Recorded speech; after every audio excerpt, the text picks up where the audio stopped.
படம் ரொம்ப நல்லா வந்திருக்குங்க. அட பாவீங்களா, படத்தை பார்த்தேன், எனக்கு ரொம்ப மனசு ரொம்ப கஷ்டமா இருந்தது. கிளைமேக்ஸ்லாம் லாஸ்ட் சீனில் உட்கார வச்சு அளவ ஸ்டார்னே சொல்லலாம். அந்த 50வது படத்துக்கு மேலேயே சூப்பராக இருக்குது, நல்லா வந்திருக்கு படம். சூப்பராக இருந்தது நான் படம், வேறு லெவல் நான் படம். ஆக்டிங்லாம் வந்து செம்மையாக இருந்தது. ஃபைட் சீன்லாம் வந்து ரொம்ப செகண்ட் ஹாஃப் தான் படமே. நான் ஃபர்ஸ்ட் ஹாஃப் வந்து நம்மளுக்கு அது சீரியஸ் தெரியாது, ஜாலியாக போவோம், ஒரு குப்பை தொட்டி காணன்ற இதில் மட்டும் தான் போவோமே தவிர செகண்ட் ஹாஃபில் பார்த்தீங்கன்னு வச்சு படம் அப்படியே அசுரன் மாதிரி தெரியும். அப்படியே ஃபுல்லாக வயலண்ட்டாக செம படம். விஜய் சேதுபதி இது 50வது படம்னா பரவாயில்ல, ஒர்த்தாக புஷ்டார், நல்ல கதை. இதில் சூப்பராக இருந்துச்சுண்ணா.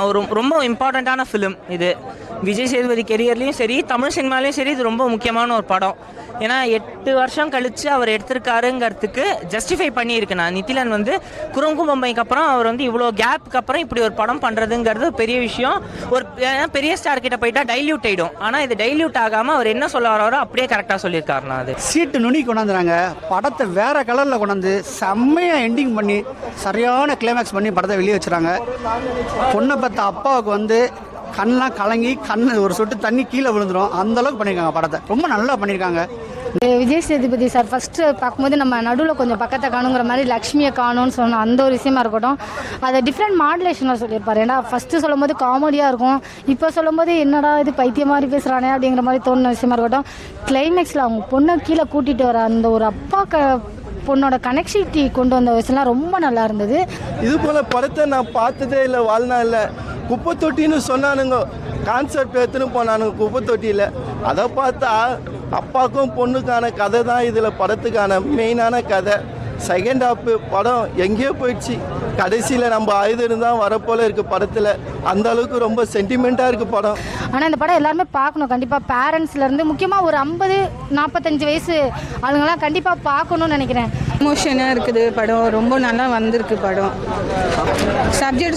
சப்ஜெக்ட் பார்த்தோன்னா அப்பா பொண்ணோட ரிலேஷன்ஷிப்பு பற்றி சூப்பராக ஸ்க்ரீன் பிளே தானே இந்த படத்தோட highlight. Screen play and editing பக்காவாக இருந்துச்சு. தொடர் கொஞ்சம் பிசுறு தட்டினாலும் இந்த கதை புரியாமல் போயிடும். ஆனால் அதை நீட்டாக ஹேண்டில் பண்ணி இது பண்ணுறது சூப்பராக பண்ணியிருந்தாருண்ணா அவர். நட்டி வர்ற சீன்லாம் செம்ம ட்விஸ்ட் அண்ட் டர்ன்ஸு. அது சிங்கம்புலி, முனிஷ்காந்த் எல்லாருமே கேரக்டராக வாழ்ந்துருக்காங்க, அடிச்சு பிரிச்சிருக்காங்க எல்லாருமே.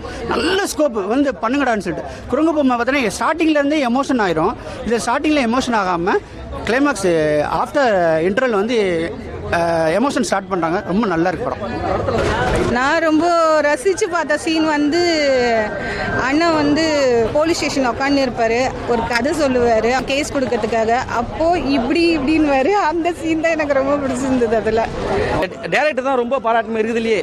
ஸ்க்ரீன் பிளேவும் சரி, ஆக்ஷன் சீனும் சரி, பேக்ரவுண்ட் ஸ்கோர் தான் ஹைலைட்டான விஷயமே. இதில் விஜய் சேதுபதி மட்டும் தான் ஆகிறாரு, வேறு யாருமே தெரியல. ஏன்னா அவர் மட்டும் தான் ஸ்க்ரீன் ஃபுல்லாகவே வராரு. அந்த 2 ஹவர் பண்ணால் 2 ஹவர் ஃபுல்லாக தான். அப்போ அந்த அக்ஷயான்னு சொல்லிட்டு வில்லன் கேரக்டரில் அவனும் சூப்பராக நடிச்சிருக்காங்க.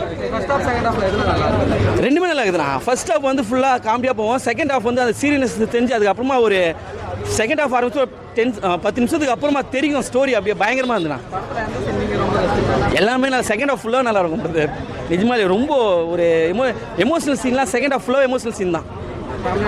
ஃபேமிலியாக ஜாலியாக தாராளமாக பார்க்கலாம், விசாரணை மாதிரி இருக்குது. நான் எதிர்பார்த்தோம் விஜய் சேதுபதியோட நல்ல ஆக்டிங் இருக்குன்ட்டு. அதே போல் அவரோட நல்ல ஆக்டிங் இருக்குது, நல்ல நடிப்பு சூப்பராக இருக்குண்ணா படம். ரொம்ப இது 50வது படத்துக்கான நல்ல ஒரு படம். நட்டி சூப்பராக பண்ணியிருந்தாருண்ணா. மம்தா எல்லாருமே நல்லா பண்ணியிருந்தாங்கண்ணா.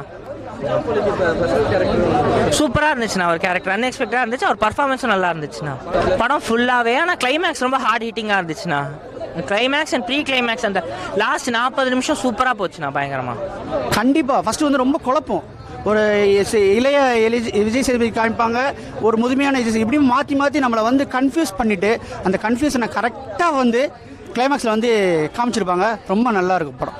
நடிப்பு 49 படத்தில் இல்லாத அளவுக்கு இந்த படத்தில் வந்து அள்ளி கொட்டியிருக்காப்புல. ஏன்னா அந்த அவர் வந்து எப்படின்னா கதையை சூஸ் பண்ணும்போது கதாபாத்திரத்துக்கு இந்த கதை கரெக்டாக வரும்னு சொல்லிட்டு தான் பண்ணுவாப்புல. இதில் ஹீரோயிஸுக்கு வேலையே இல்லை இந்த கதையை பொறுத்தவரை, இந்த நாட்டை பொறுத்தவரை. இது சரியான எமோஷனல் நாட்டு, அதை கரெக்டாக பண்ணியிருக்காப்புல. விஜய் சேதுபதி அவருடைய கேரியரில் வந்து டாப் 5 எடுத்தீங்கன்னா இந்த படத்தில் உள்ளே வந்துடும் இந்த படம். ஏன் அப்படின்னா அந்த படத்துலேயே சொல்லியிருப்பாங்க, ஆக்சுவலி விஜய் சேதுபதி சாருக்கு கேள்வி கேட்பாரு உன் வயசு என்ன அப்படின்னு சொன்ன விஷயமா இருக்கட்டும், எனக்கு என்ன ஒரு 55 வயசு ஆகுது அப்படின்னு சொல்லணும். அந்த ஒரு இதெல்லாம் கண்டிப்பாக பார்க்கணும். ஏன்னா இப்போ நிறைய சைல்டு ஆஃபீஸ் நம்ம நியூஸில் பார்த்துட்டு இருக்கோம்.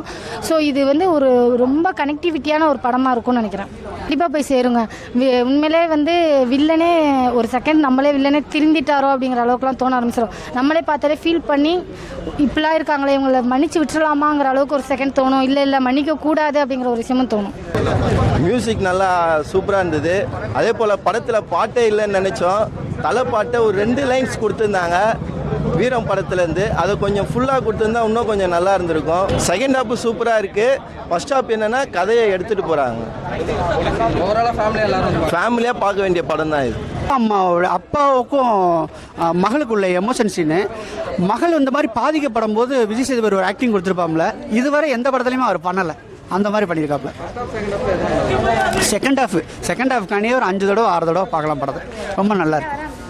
நான் ரொம்ப ரசித்த சீன்னா அப்படின்னா போலீஸ் ஸ்டேஷனில் லக்ஷ்மியை காணுன்னு சொன்னது தான். போகுது அப்படியே ஸ்லோவாக போகுது. லக்ஷ்மின்னு ஒரு கேரக்டரை வந்து படம் ஃபுல்லாக சொல்கிறாங்க.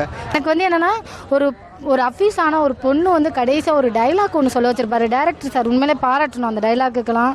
இந்த மாதிரிலாம் எங்களெல்லாம் பண்ணிட்டா அப்படிங்கிறதுக்காண்டி வந்து நீ ஜெயிச்சிட்டதா அர்த்தமா, இதுலேருந்து நாங்கள் ஈஸியாக மீண்டு வந்துடுவோம் அப்படின்னா நீ தோத்ததா தானே அர்த்தம் அப்படின்னு சொன்னோம். அந்த ஒரு டைலாக் ரொம்ப நல்லா இருந்தது.